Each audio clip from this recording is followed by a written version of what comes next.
Өзіміздің полиция Шымкент қаласында осындай атаумен акция өтуде. Қалалық ішкі істер департаментінің ұйымдастыруымен өтіп жатқан шараның мақсаты қала тұрғындары мен тәртіп сақшыларының арасында тығыз байланыс орнату. Бұндай шаралардың қаншалықты тиімділігі болады, Нұрсұлтан Әбдірашит анықтап көрді.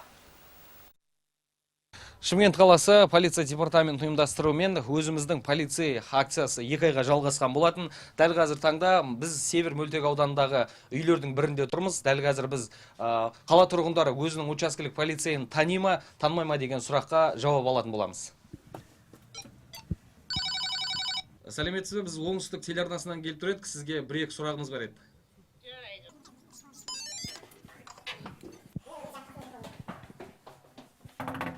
Сәлеметсіз, сізге бір-екі сұрағымыз бар еді.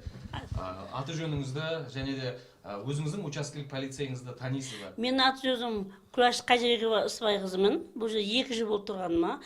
Учаскелік несін танимын, өте жақсы. Уақытында келіп тұрады, шақырған кезде. Ешқандай бізде оған жалбы жоқ.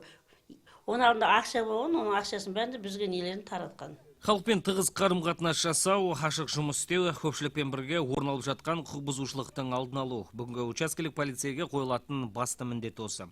Қазіргі таңда қаламыз бойынша 369 учаскелік полицей қала тұрғындарының тыныштығын күзетіп, өтініш тілектерін орындау мақсатында қызмет етуде. Учаскелік инспекторларына халықпен тығыз жұмыс істейтін полицияның өкілі болып табылатындықтан, олар әрбір үйді, пәтерлерді аралап, тұрғындармен өздерінің визиткаларын, жаңағында телефон, ұялы телефондары бар ақпараттарын беріп, солармен бірлескен жұмыстар атқару мақсатында жұмыс атқарды. Бұдан бөлек қылмыстың алдын алу, оның ішінде Шымкент қаласында пәтер ұрлықтары жиі орын алатындықтан, осы уақытта тұрғындармен қазір Қазақ Телеком жауапкер серіктестігі, жаңа басқа серіктестіктермен бірлескен келісімшартты түзу арқылы үйлердің подъездеріне, үйлердің аулаларына камералар орнату бағытында жұмыс атқардық.